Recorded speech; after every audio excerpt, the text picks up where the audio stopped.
You finally did it. You landed your first client, made your first sale, and earned that first independent dollar.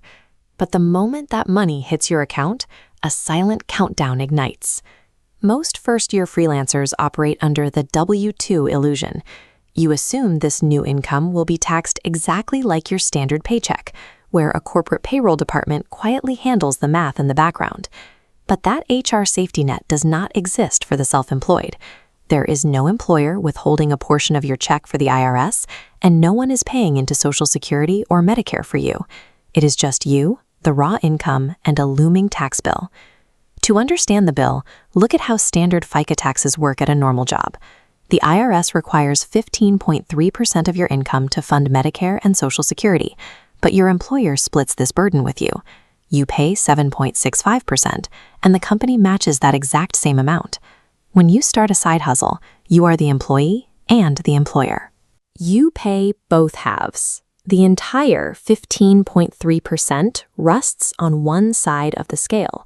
This creates a 15.3% self-employment tax levied on your net profit. This tax exists in addition to your standard federal and state income tax brackets, not in place of them. If you treat 1099 income like a W-2 paycheck, you are mathematically guaranteeing an unbudgeted, high-cost bill come April. Surviving your first year requires a proactive defense. Your primary defensive tool is an IRS form called Schedule C. This is the ledger where you document the expenses that protect your revenue. The IRS calculates that 15.3% tax solely based on your net profit.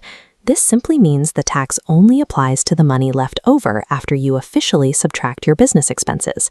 Because net profit is your baseline, every business expense triggers a double reduction. It lowers your standard income tax and simultaneously chips away at the 15.3% self-employment tax.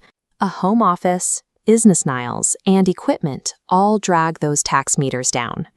To actively protect much larger amounts of your hard-earned income, you need to look at self-employed retirement accounts. These include options like the SEP-IRA or a Solo 401k. If your side hustle nets $40,000 and you divert $10,000 into a SEP-IRA, you remove it from your taxable income. The IRS only taxes the remaining $30,000. Plus, the qualified business income deduction lets you subtract an additional 20% from that base. Strategic spending and retirement contributions provide the only direct way to reduce the self-employment tax. These active tools allow you to lower your final bill while growing your personal net worth. Even with those deductions in place, you must address the timing of your payments. The IRS does not wait until April to collect from the self-employed.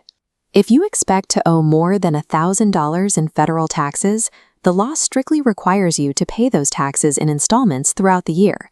The government demands payments on an irregular 4-quarter schedule.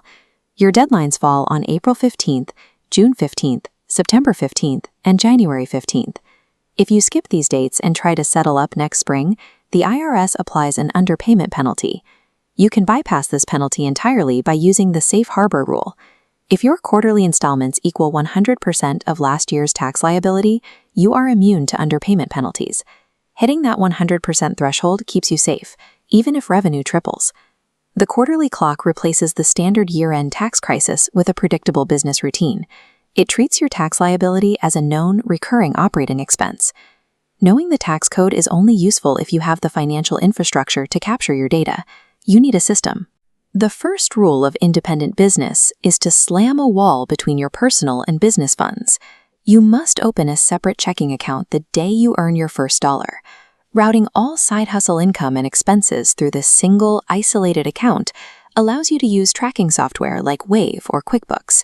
This creates a mathematically provable audit trail without hours of manual data entry. To put this into practice today, set an automated rule to divert 25 to 30% of every incoming payment into a separate tax savings account.